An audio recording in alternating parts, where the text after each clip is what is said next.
Welcome everyone to Boston College and to the Feore Family Lecture Series on Jesuit Studies.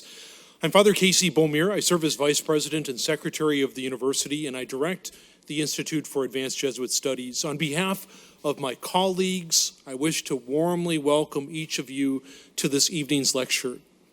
I'm especially delighted to recognize John and Janie Feore, friends of our Institute, for whom this lecture series is named.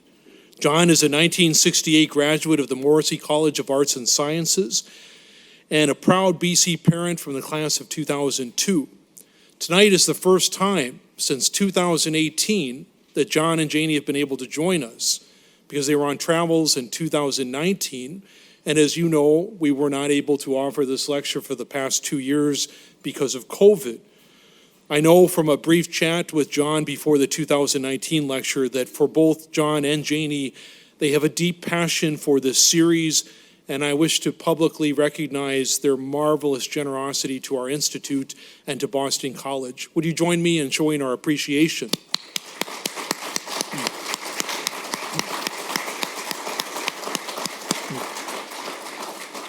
Our Institute for Advanced Jesuit Studies was founded here at Boston College in 2014 to deepen understanding and appreciation of Jesuit history, spirituality, and pedagogy. And we do that through courses, through lectures, through publications, and symposia. This evening's lecture represents just one of those works of our Institute, and I would encourage you to learn more of our Institute online. In your program, you can find information about the IAJS, including information about the recipient of this year's fellowships. I'm delighted that Alessandro Corsi from Milan has joined us as a fellow, and I'm very pleased that Dr. Emanuele Colombo, a 2018 fellow, is present with us this afternoon. Emanuele is professor and chair of Catholic Studies at DePaul University in Chicago, and he's been instrumental in a digital initiative that we offer through our Institute. So he's come all the way from Chicago. Alessandro came all the way from Milan. I'm from North Dakota, but I think that those two are the winners of distance. Of course, the exception being our recipient. This evening, we're delighted and honored to welcome Festo Mkenda of the Society of Jesus, who will receive the George E. Ganss Award in Jesuit Studies, and who will offer tonight his keynote address, telling a different Jesuit story. Father Festo Mkenda was born in Tanzania. He joined the Society of Jesus and studied philosophy and humanities at Arupe College and theology at Hekima College. He was ordained a priest in 2005 and then pursued studies in history at Oxford, ultimately specializing in African political history. He then became Junior Research Fellow of Campion Hall and Visiting Fellow of St. Cross College, both at Oxford, for the year of 2011. In January of that year, he assumed the directorship of the Jesuit Historical Institute in Africa, based in Nairobi. Finally, in 2021, he became the academic director of the ARCI, the Archivum Romano Societatis Jesu, his present Jesuit mission. I'm very, very delighted to welcome him and his colleague from ARCI, a Jesuit friend of ours and of Festo's, Robert Danieluk, who's come to Boston to represent ARCI on this very happy occasion. Our Institute has an immersion course in Spain and Rome through our Certificate in Jesuit Studies program, and we always visit the RC. Robert has always welcomed us, and he's a marvelous historian and a gracious host, and his love for the history of the Society was made evident to us years ago when we first visited. So we welcome Robert. We're delighted that you decided to come all the way from Rome to join Festo and to represent RC on this great day. In his 2013 review of Festo's A Mission for Everyone, a story of the Jesuits in Eastern Africa, Leonard Cohen described Festo's historical work as, quote, complex and praiseworthy, not least in its use of sources. With his work, Mkenda contributes a comprehensive overview of the development of Jesuit missions in the region over the past 450 years. and that Festo's work, quote, represents an invitation to reconsider certain aspects of the history of the mission in this region of the world, and to assess the global role of the Society of Jesus in the development of Catholicism in Eastern Africa. Festo went on to build the Jesuit Historical Institute in Africa, pursuing his desire to promote this important historical inquiry. In the Cambridge Encyclopedia of Jesuits, he wrote about the JHIA and its mission of collecting, documenting, preserving, and making available historical records in order to promote the Jesuits' largely unexplored involvement in the evangelization of Africa within a broader social, cultural, and religious context. He writes, with an institution like the JHIA, researchers within Africa will be able to access easily some records that currently exist mainly in Europe. In this way, the Jesuits intend to contribute directly to one of the most neglected aspects of scholarship in African research. That research was the missing link that his efforts have enabled the Historical Institute to succeed in, so that the JHIA becomes the compelling research environment that preserves memory and promotes historical knowledge in Africa. Later in his 2022 Jesuits in Africa, a historical narrative from Ignatius of Loyola to Pedro Arrupe, Festo provides a sweeping narrative of the historical mission of the society throughout the continent. This important contribution enabled Festo to make a great impact upon this historical effort. And he credits the beginning of this promotion with Pedro Arrupe's generalate. Festo writes, what started under Arrupe was a process whose culmination lay farther ahead.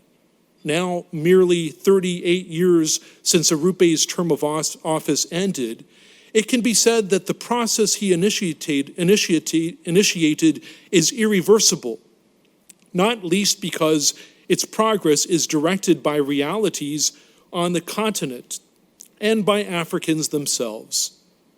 The Arrupe years were a watershed in the history of Jesuit involvement with the continent. Perhaps one day, future historians will look back on the Mkenda years as a similar watershed, filled with creativity, accessibility, and determination, in making this history irreversibly available for research and deeper understanding. I also want to note that when Cristiano Casalini and I made the decision to extend this invitation to Festo, he had recently been elected the procurator for the Eastern Africa province of the Society in anticipation of the Jesuits' 71st Congregation of Procurators, where Jesuits representing the Universal Society provide the General with a global update of the state of the Society. This important role required Festo to spend his entire summer visiting many Jesuit communities and works within 5 countries of that Jesuit province. Festo did all of this while having just recently stepped into the role of academic director at the archives in Rome. Now, while Boston College is not a work of the Eastern Africa province, it seems to me that his visiting us today is very much a part of the reason of holding a congregation for procurators. For such a gathering is meant to deal with, quote, important matters at the level of the Universal Society. Well, Festo Mkenda has been named the 2022 recipient of the George E. Ganss Award in Jesuit Studies. And I believe this to be a very important matter for the Universal Society. So, ladies and gentlemen, will you join me in welcoming Festo Mkenda as he receives the Ganss Award in Jesuit Studies and as he delivers his lecture, Telling a Different Jesuit Story. Festo, please.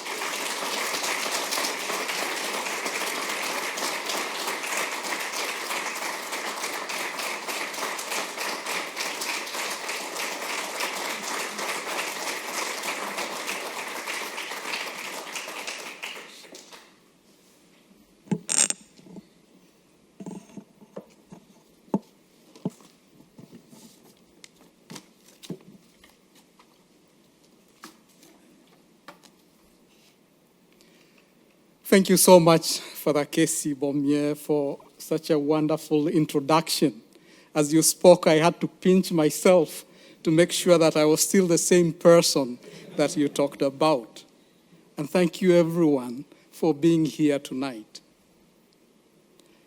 Of course, I couldn't but think about George Ganss.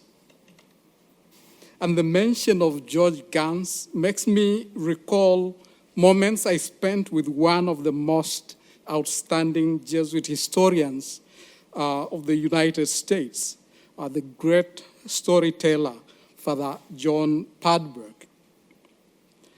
From Father Padberg, I learned the origins of the Institute of Jesuit Sources, which Father Ganss started many years and ran for 25 years.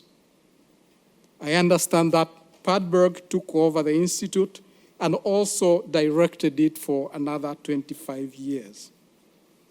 Now, Padberg tells the story of how the Institute actually came about. He says one day, Ganss, at table with fellow Jesuit brothers, was eating quietly but heard his brothers debating a matter from the constitutions. At that time, the constitutions of the Society of Jesus existed only in Latin. And Ganss noticed very quickly that the two Jesuits did not know much of what they were debating about. He was confused and probably even angered, and he needed to do something about that.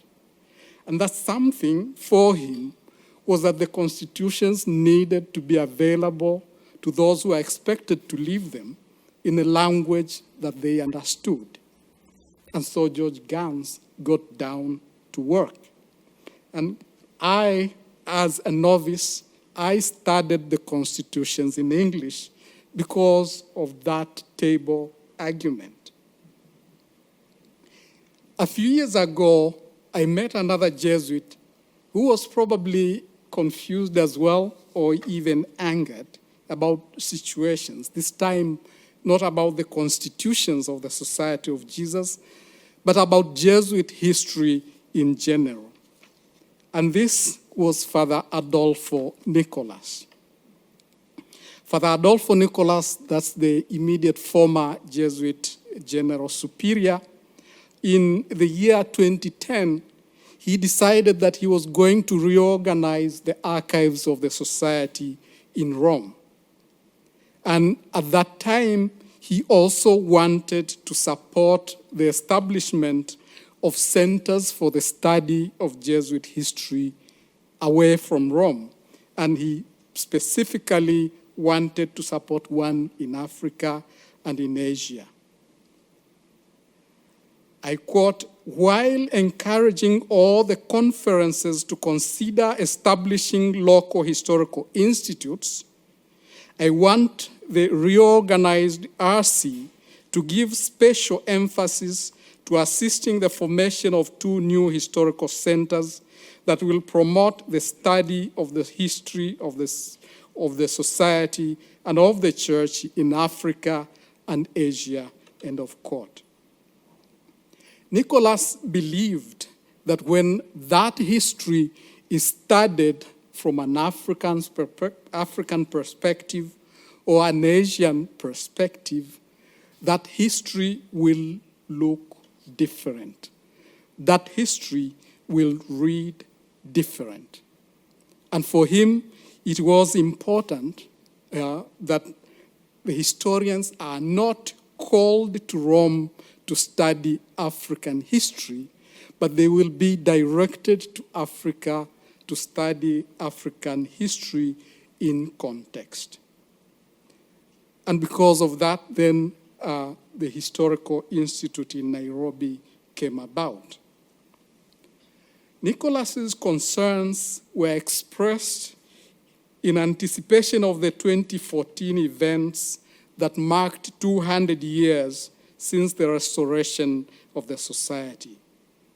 Almost suddenly, there was a realization that Africa had gone missing from mainstream Jesuit history.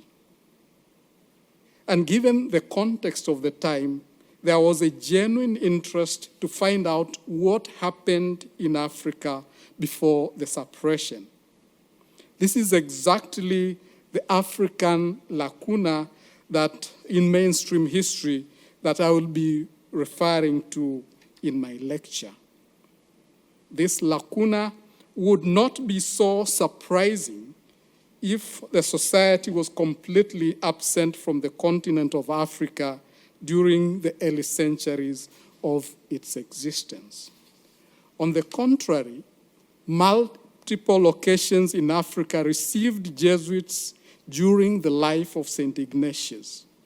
In fact, some Jesuits were missioned to Africa by Ignatius himself, and many more continued to work in different parts of the continent from that period until the society was suppressed in Portugal and its dominions and colonies in 1759.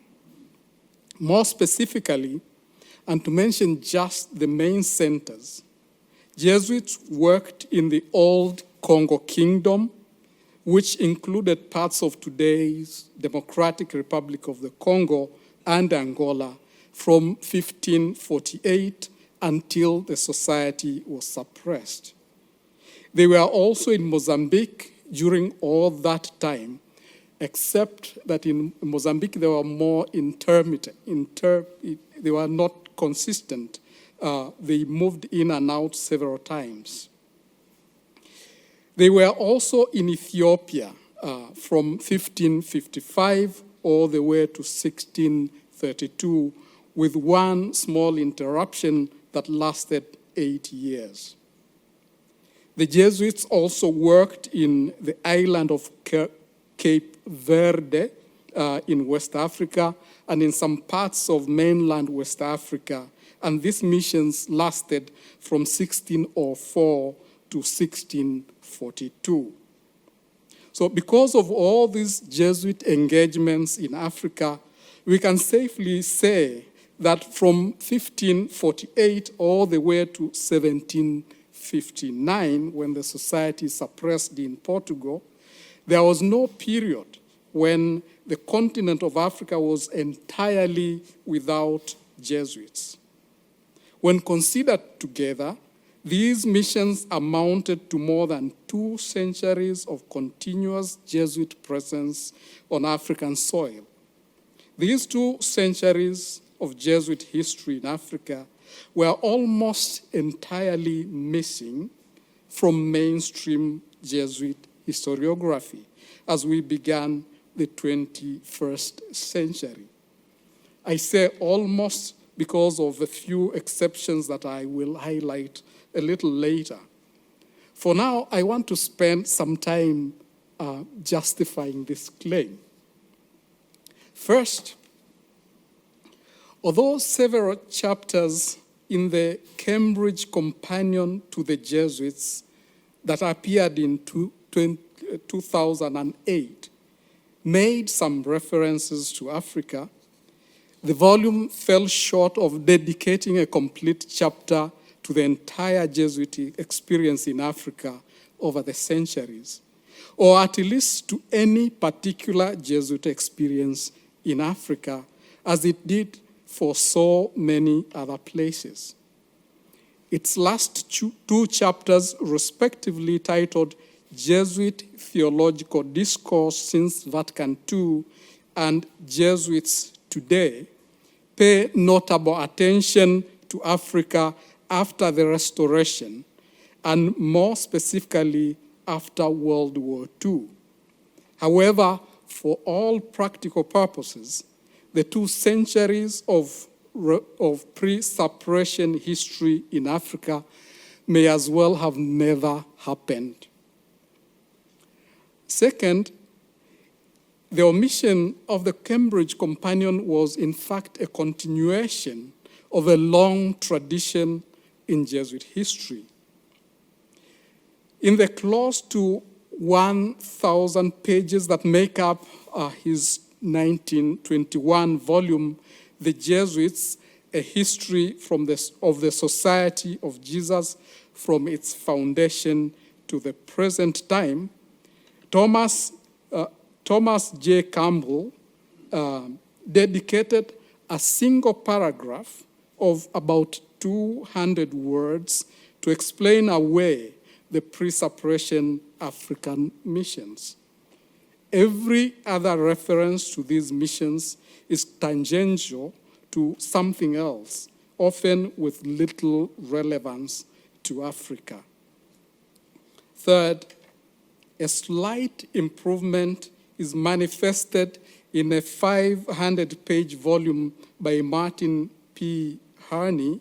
I think he was a professor here in Boston College, which was, he published a book in 1941 under the title, The Jesuits in History, the Society of Jesus Through 4 Centuries.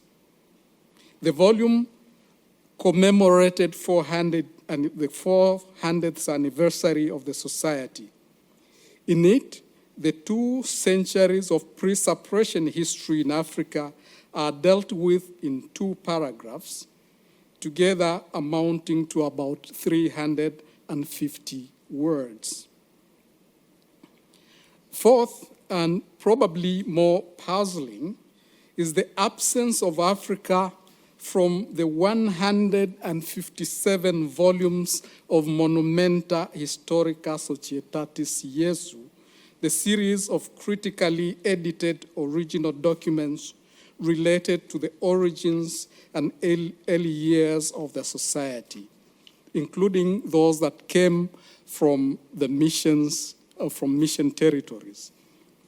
We not only have volumes under titles like Monumenta Ignatiana and Monumenta Xaveriana, but also Monumenta Brasilia, Monumenta Indica, Monumenta Mexicana for specific missions. Many scholars admit that the Monumenta series made these documents available to researchers, Jesuits and others, in an open and easily accessible way, such as had never been done before by any other religious order, and that in doing so, the series generally promoted what we call Jesuit studies today. That a Monumenta Africana, or at least a Monumenta Ethiopica, was never produced clearly shows that Africa was overlooked by Jesuits themselves in a serious investment of time, manpower, and money, which went on for more than a century and which attracted serious scholarship to the study of the history of the society. Fifth, Archivum Historicum Societatis Jesu, the journal of the Historical Institute of the Society, has been published twice a year continuously since 1932. Up to the year 2010, it had published almost nothing on the pre-separation missions in Africa. Again, I'm saying almost because I'm aware of 2 important details that make me qualify my verdict here. The first detail is that the journal regularly published bibliographical notes which occasionally pointed to sources related to the pre-separation missions in Africa. The second detail is that the Jesuit and historian Father Charles Libois published 2 short articles in the journal, both referring to early Jesuit presence in Cairo, Egypt. Interestingly, one of the articles talks about 3 Jesuits who remained in Cairo after the society had been suppressed and continued to be there until they died out one after another. The last example I want to give here is that in the 7 thick volumes of the history of the society in the Portuguese Empire, which were completed in 1950 by Francisco Rodrigues, did not care to dedicate as much as a chapter to Mozambique. Although he himself, Rodrigues, had already published something about Mozambique. It contains a long chapter on Angola, thankfully. Mozambique is left out, and many scholars have been asking themselves why. Rodrigues' omission is particularly puzzling, and I will return to this a little earlier. I promised to mention some exceptions from this list of omissions and from this general assessment. To mention them here, I will mention them here before I go too far so that we don't forget.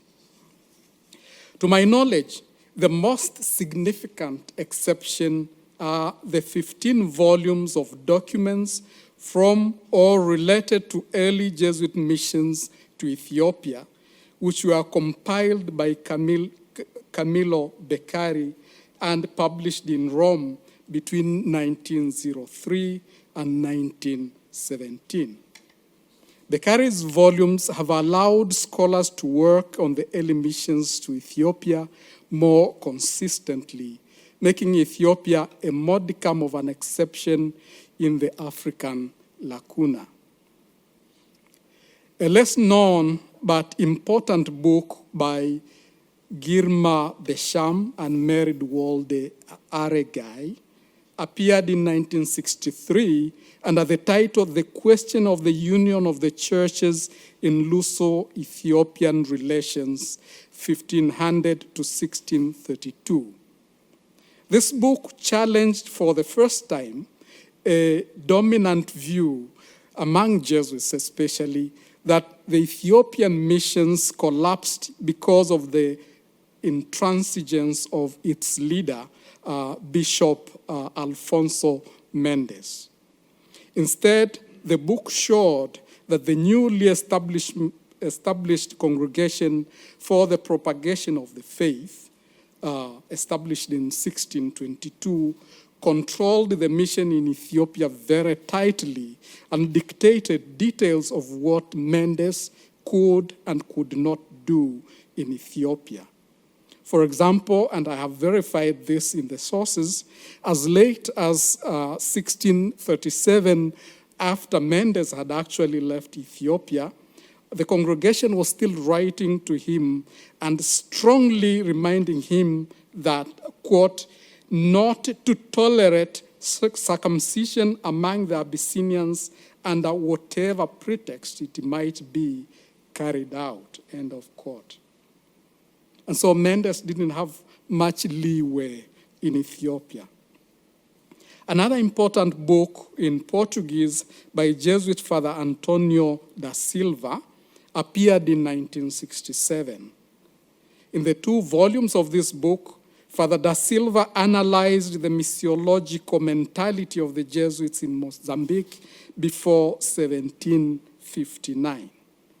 Using Jesuit sources held in various archives, he successfully provided a rare insight into 2 centuries of Catholic missionary activity in Southern Africa before the better-known 19th century missions that we celebrate today. In those 2 centuries, Jesuit dominated the African missionary scene. A curious observation, again, that I will return to. The 2 books I have just described approached Jesuit material critically, and they are of great analytical value. There were a few other publications that came out in the 1980s and 1990s, but they were mainly descriptive and had little impact on the history in general. And in this latter category, a more successful one appeared in 1955, written by British Jesuit Father Philip Karaman, and published under the title The Lost Empire, the Story of the Jesuits in Ethiopia.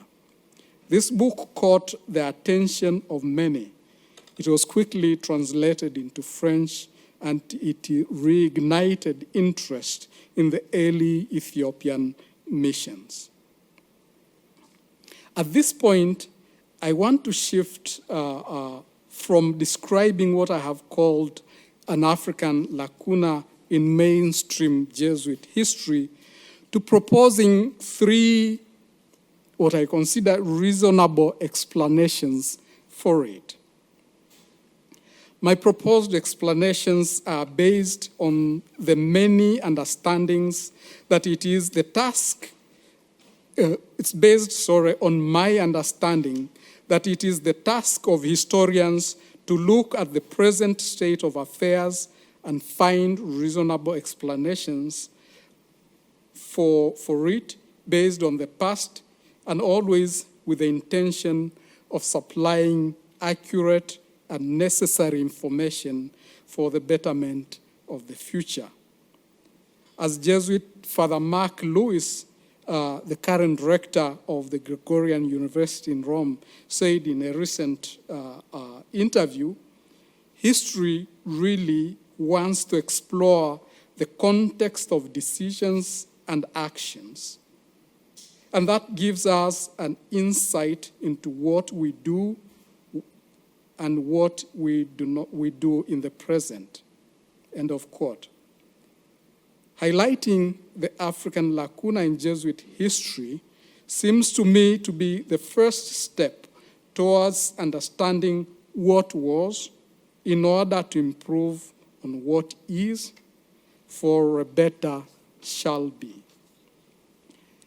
What I propose as the first explanation as to why this chapter in Jesuit history was so ignored, the first one is what I would like to call the Hegelian barrier to African history.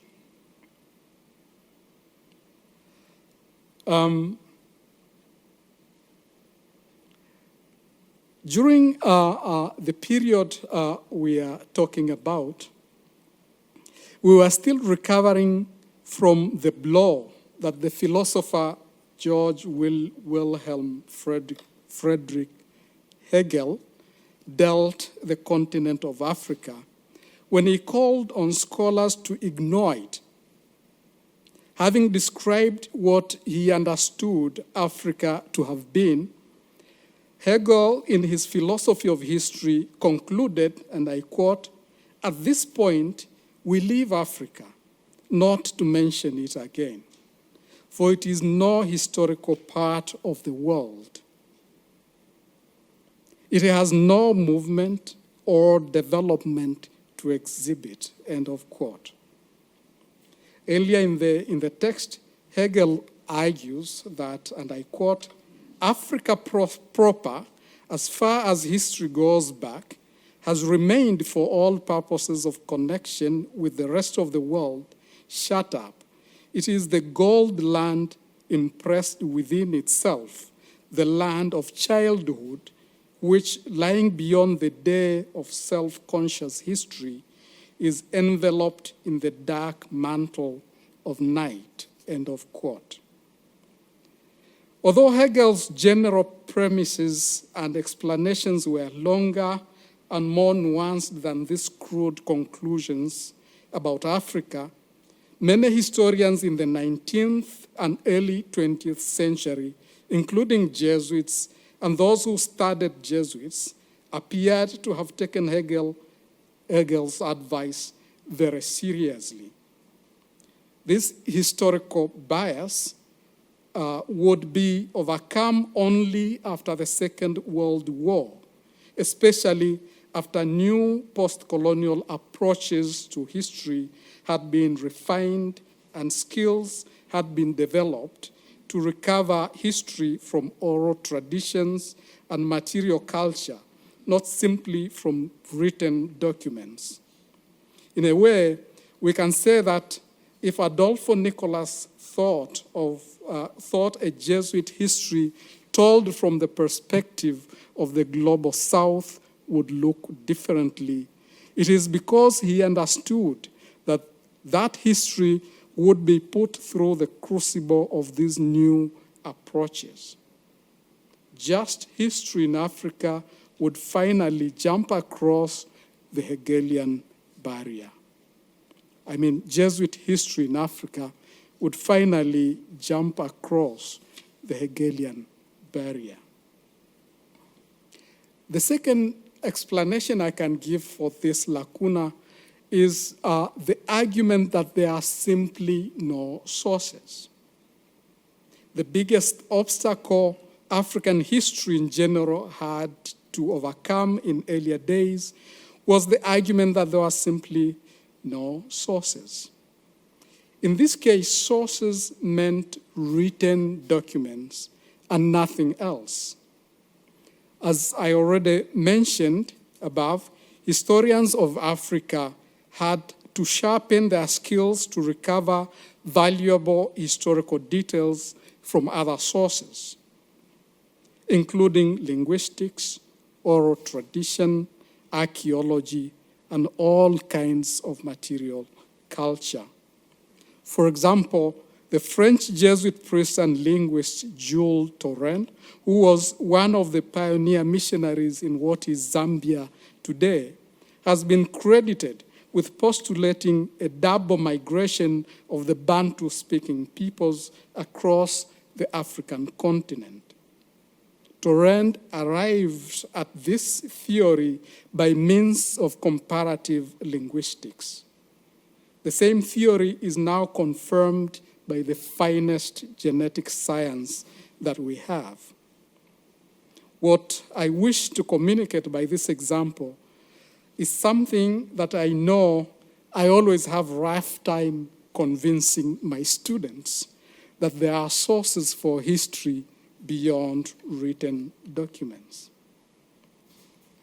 The famous 19th century Protestant missionary and explorer David Livingstone was both an admirer and a critic of the Jesuits.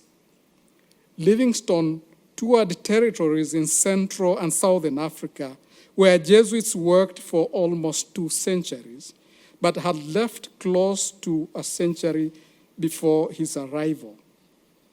Livingstone identified over 12 abandoned churches in the region, several of which he believed had belonged to the Jesuits.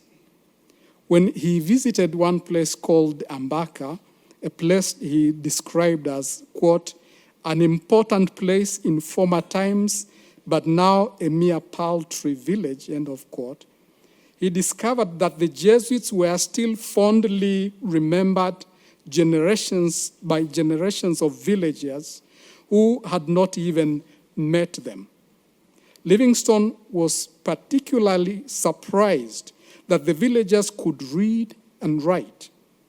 For this reason, he concluded that ever since, I quote, ever since the expulsion of the teachers by the Marquis of Pombal, the natives have continued to teach each other, end of quote. He even attributed to the Jesuits and other missionaries the introduction of different crops to Angola. Again, Livingstone was gathering all this historical information from non-written sources. He also gives us important clues as to where we might need to look in order to retrieve Jesuit history from Africa's distant past. In fact, in recent years, we have already seen excellent examples of how to use non-textual sources to recover Jesuit history in Africa. Serious archaeological work has been done in Ethiopia, which has allowed scholars to unearth multiple 17th century Jesuit establishments in Ethiopia, and reconstruct Jesuit stories behind several ruins that still stand today in the country.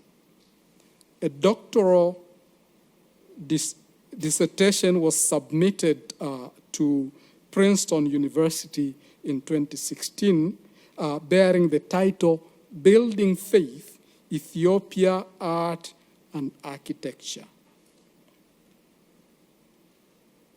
This treated the Jesuit period from 1557 and 1632.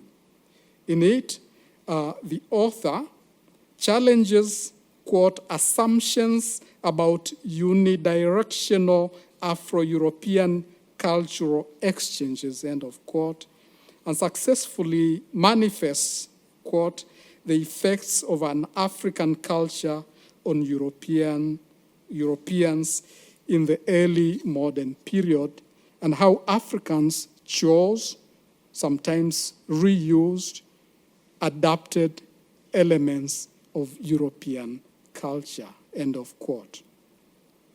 A year after this dissertation was submitted, Brill released a truly groundbreaking book under the title, The Archaeology of the Jesuit Missions in Ethiopia, 1557 to 1632, by Spanish professor Victor M. Fernandez and 3 other authors. By studying the structural remains and numerous sites, the authors provide evidence for a great collaboration between Jesuits, Ethiopians, and African Masons, which lasted from 1622 to 1632, so a period of 10 years. Now, by pointing out other sources for Jesuit history in Africa, I am not about to yield to the argument that documents have been lacking for this purpose. It is somewhat surprising, for example, that the documents on Ethiopia, which Beccari compiled at the beginning of the last century, attracted very little Jesuit interest. It is only in 1985, when we have a book released by Philip Karaman, which I referred to, that we really have a serious evidence of a Jesuit using these 15 volumes of original material for any research at all. In the last 2 decades, non-Jesuit scholars have shown consistent interest in these documents. During this period, we have seen at least 10 scholarly books and many more articles on the missions of the Jesuits in Ethiopia. And these scholars did not invent the sources. Documents related to Mozambique and Angola have not been collected in the same way as those compiled by Beccari, but we also know that they actually exist because scholars continue to make reference to them consistently. Now, the third and last explanation I can offer for this lacuna is what I will call uneasiness with failure.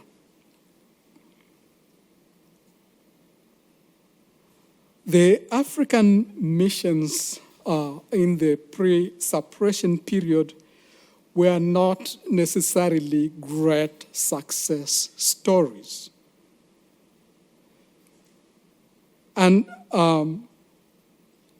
there's a certain reluctance to tell a story that involves mega failures. William Bangert, I am sure many of you will be familiar with his important book on Jesuit history. He says, and I quote, "The Dark Continent outmatched the Jesuits of the pre-suppression society in what was perhaps their greatest mission failure, end of quote. A Protestant author whose views about the Jesuits were so harsh that he could not even associate his name with his own article, described this failure in more graphic terms. Speaking about Catholic missions that had, quote, long since melted away like foam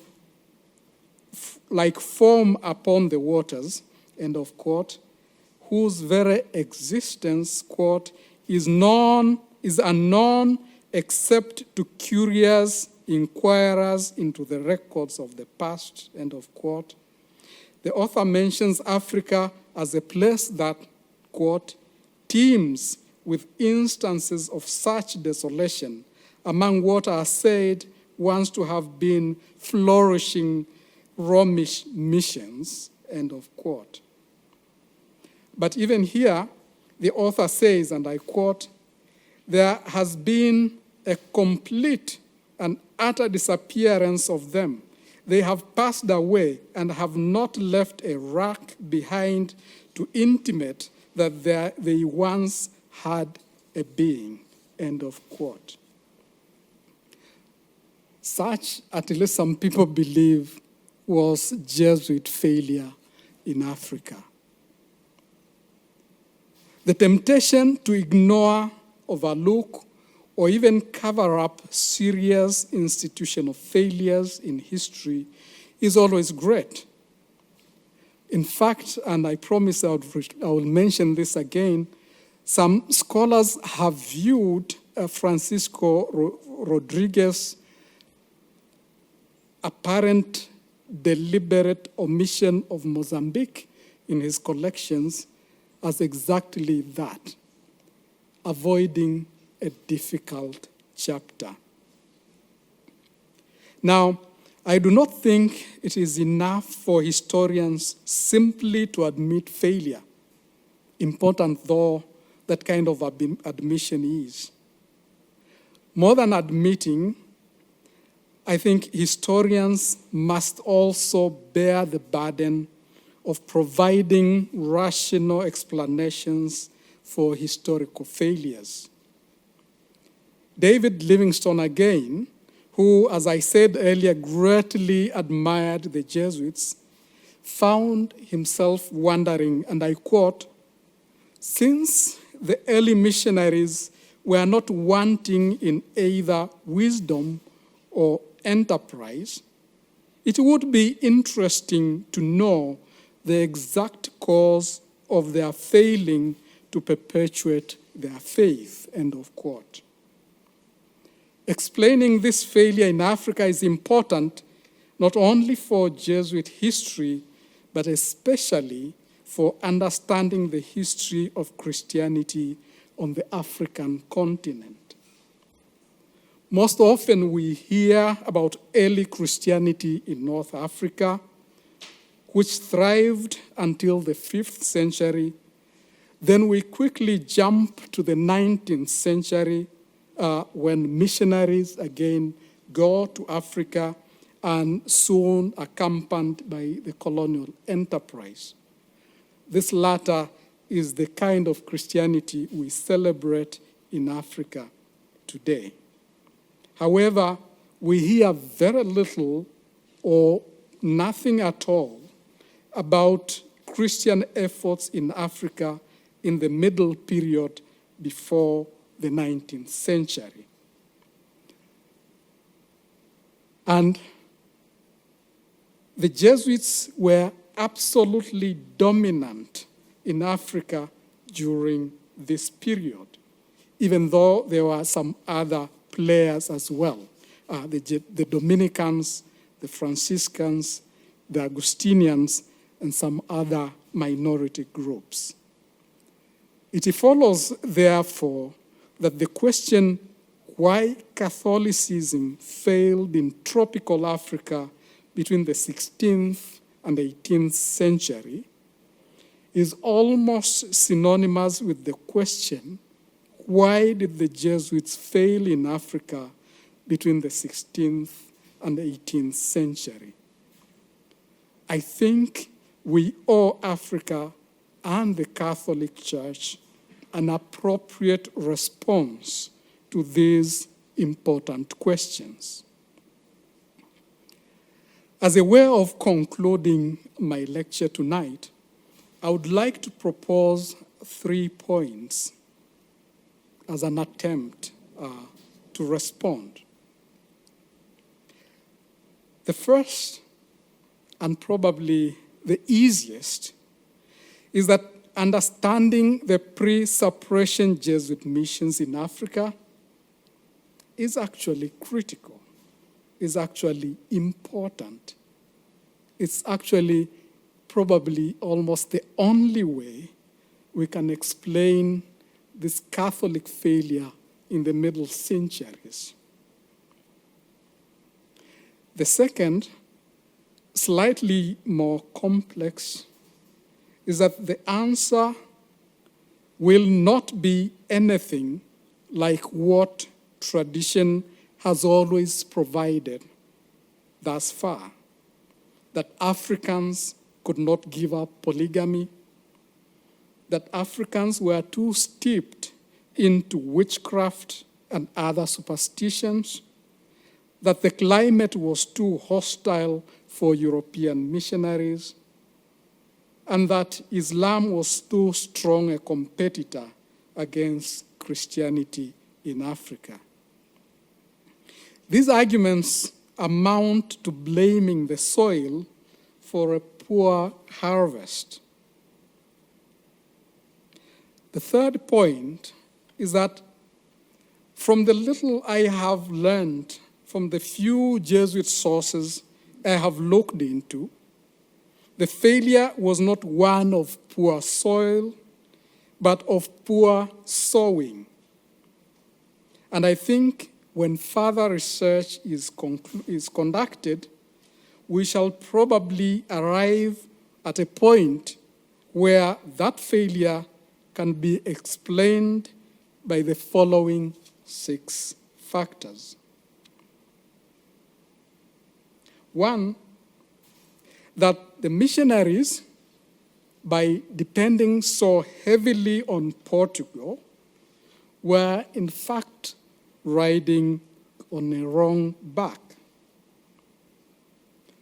Portugal was not capable of maintaining or even maintaining a working empire in Africa. It was struggling. And to a major part, actually, Portugal needed Africa to supply Brazil and India. And so the Portuguese interest, at least, was not in Africa. And some scholars have gone as far as proposing that Jesuits, for example, remained in Mozambique not because they were interested in the Mozambican missions, and we have it on record of the Jesuit superior in India saying that actually he even didn't count the African missions to be under him. So yes, Jesuits stayed in Mozambique because they needed to please the Portuguese. Second, there was significant mutual ignorance. The Jesuits one side, and all missionaries really, to be fair, and Africans on the other side. What has always amazed me when I look into these Jesuit documents is that Jesuits actually didn't make the first approach. They were always invited by African kings and chiefs. Why were these people inviting the Jesuit is an element that the Jesuits completely ignored. And therefore there was complete misunderstanding, and the two sides never seemed to meet at any point. Third, I think sometimes we don't take seriously the power of a bad example. And again, in the Jesuit documents I have read repeatedly, they complain that as they tried to build up missions for Africans, the Europeans in the colonies were actually giving a bad Christian example. So at the end of the day, Africans had no reason to take them seriously because they clearly taught what the Portuguese themselves were not living. Fourth, and this is a controversial one, is what I like to call the sin of the world. And by this I mean slavery and the slave trade that attended to it. This was contrary to witness. This was against the message that was preached, and Africans saw through this. In fact, David Livingstone concluded as much, that anybody who blinked to slave trade could not expect his message of Christianity to be taken seriously. Bangert, again, says this in his important book, and I quote, "In Angola, the relatively simple question of owning slaves escalated to the more difficult issue of selling those received as gifts," end of quote. This is good, but it's probably not good enough. Angola was a hunting ground for slaves. Angola supplied Brazil. And people saw through this. People saw through this. Fifth is what I call ignored foundations. Again, we read a lot about accommodations in China and India. For some reason, the Jesuits who went to Africa did not want to accommodate anything. As we just read that even circumcision in Ethiopia could not be tolerated. African religions were completely ignored instead of actually being understood and used as a foundation on which to build Christianity. And this had a cost on the early Jesuit missions. And finally is what I would call a harvest of little sowing. Again, I go back to Bangert. And he concedes that, I quote, "In contrast to the numbers that went to the Orient and Brazil, Africa received but a mite of the Jesuit manpower. Frequently in each mission, the total of Jesuits could be counted on the fingers of one hand." Now, Jesuits did amazing work in Ethiopia. There's absolutely no doubt about that, and there's enough evidence for that. But throughout their existence, the highest I've been able to count at any one moment were 28 Jesuits, only once. There were 5, 11, small numbers. Ignatius himself, when he established the mission to Ethiopia, he assigned 15 Jesuits there. But it took years before we could have even 10 Jesuits in Ethiopia. And again, we have it on a record of so many Jesuits that left Europe designated for Ethiopia, who reached Goa and found themselves to some other destinations. And so in terms of manpower, in terms of financial resources and all other kinds of resources, the African missions were underserved. There's one study that has shown that at the point of the suppression, all the Jesuit missions in Mozambique, except one, were actually in debt. And this is this is what I mean by poor sowing, not really poor soil. I want to end this by mentioning that recently I was asked a question. I was at Brigham Young University in Utah. I had been invited to talk about how to be a scholar of faith. And someone asked me, how could you possibly, as a Jesuit and an African, deal with the story of slavery in Angola?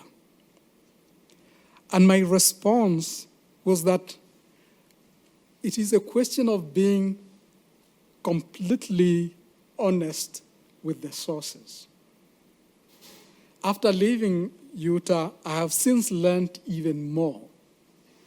I recently read the book, The Education of a Historian, by the major historian John O'Malley. And John speaks about the combination of compassion on the one hand and a critical approach to the sources. That it is important to understand the past on the past's own terms. And so there's absolutely no reason for anyone to feel embarrassed, for example, to talk about a story of failure. And so we can actually write the story of Jesuits in Africa and provide answers for the difficult questions that that story raises. Thank you very much.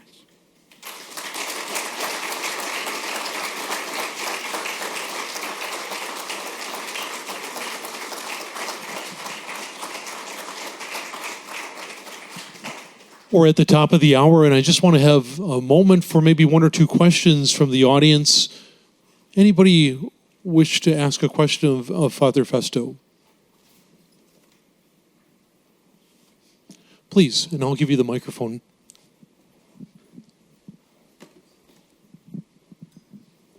Thank you, Festo, for your presentation. I'm Setubi from Georgetown University.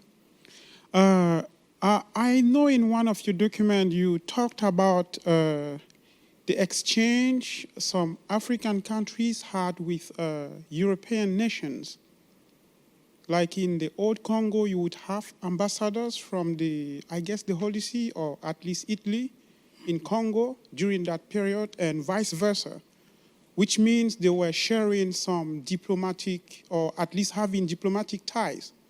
So how did that influence these missions of the Jesuits, or at least the Catholic Church in Africa, perhaps in its failure, or in what wasn't so bright? Thank you very much, Armel Setubi. It is very true that we had some very vibrant diplomatic exchanges between Congo and Rome and the Pope, Congo and Portugal. And we have similar exchanges between Ethiopia and Portugal, as well as Ethiopia and the Holy See.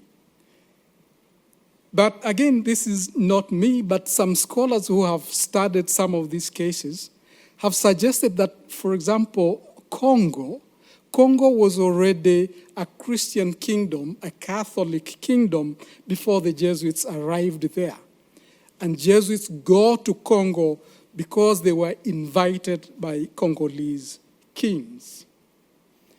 But the story of Congo is a sad one, because it's really a story of a Catholic kingdom whose Catholicism was completely suffocated by the Catholic Church.